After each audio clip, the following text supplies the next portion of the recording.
대통령실은 오늘 새 정부를 부를 때 이재명 정부란 공식 명칭과 함께 국민 주권 정부란 별칭도 쓰기로 했다고 밝혔습니다.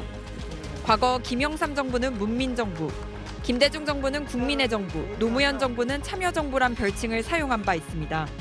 이명박 정부부턴 사라졌던 별칭이 17년 만에 다시 등장한 셈입니다. 국민에 대한 충직함과 책임, 그리고 실력을 갖춘 인사들과 함께 국민 주권 정부의 새 출발을 시작합니다. 대통령실은 대통령실의 추가 인선도 발표했습니다. 신임 정책실장엔 전남 무안 출신으로 정통 경제관료 출신인 김용범 전 기획재정부 1차관이 임명됐습니다. 경제정책 전반에 높은 이해력과 국제적 감각을 갖고 있습니다. 이재명 대통령의 공약 실현과 민생 위기 극복을 위한 정책 집행의 적임자입니다.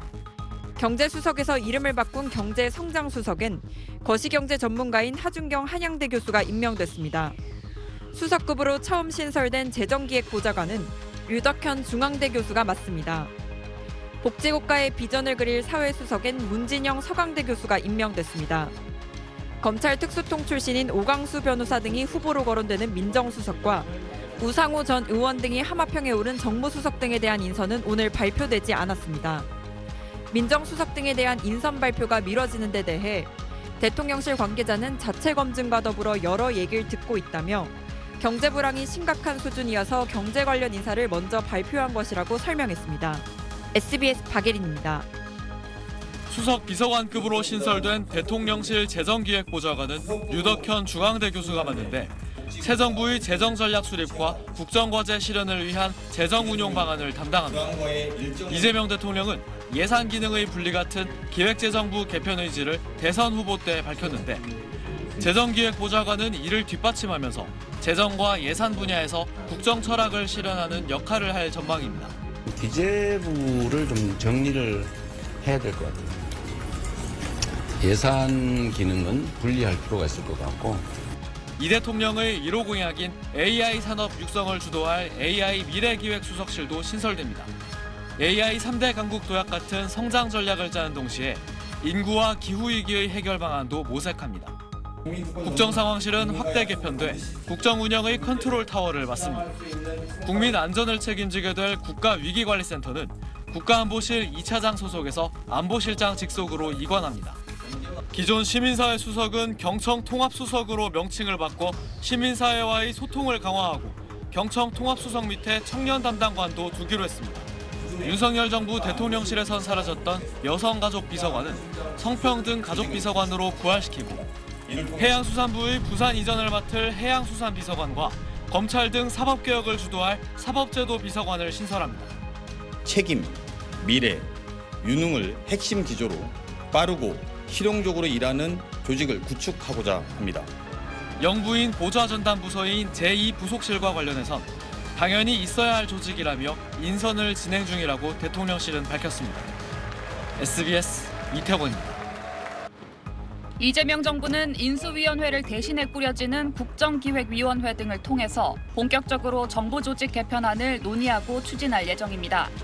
여권 고위 관계자는 SBS에 이 정부 조직 개편이 마무리되기까진 2달을 목표로 한다고 말했습니다. 오는 9월 정기국회 이전, 그러니까 8월 말 즈음 내년도 정부 예산안이 국회에 제출되기 전까진 정부 조직 개편을 끝내겠다는 뜻으로 풀이됩니다. 이 고위 관계자는 정부 조직 개편의 1순위는 검찰이라고 강조했습니다.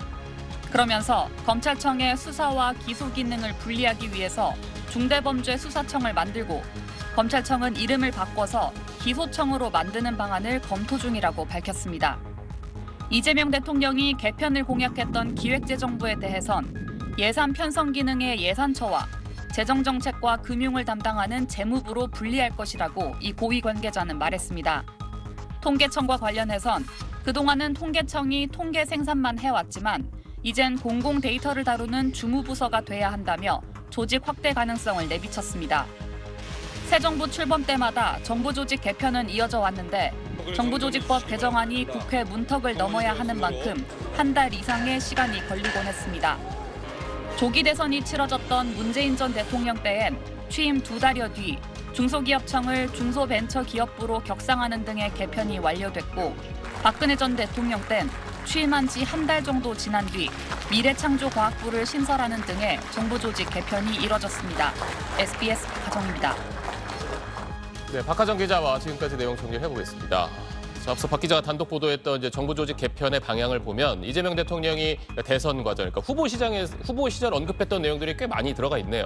네, 이재명 대통령이 대선 후보 시절에 직접 언급했던 게 바로 이 기획재정부 개편 부분인데요. 앞서 보신 것처럼 예산 기능을 분리할 필요가 있다라고 언급을 했었습니다.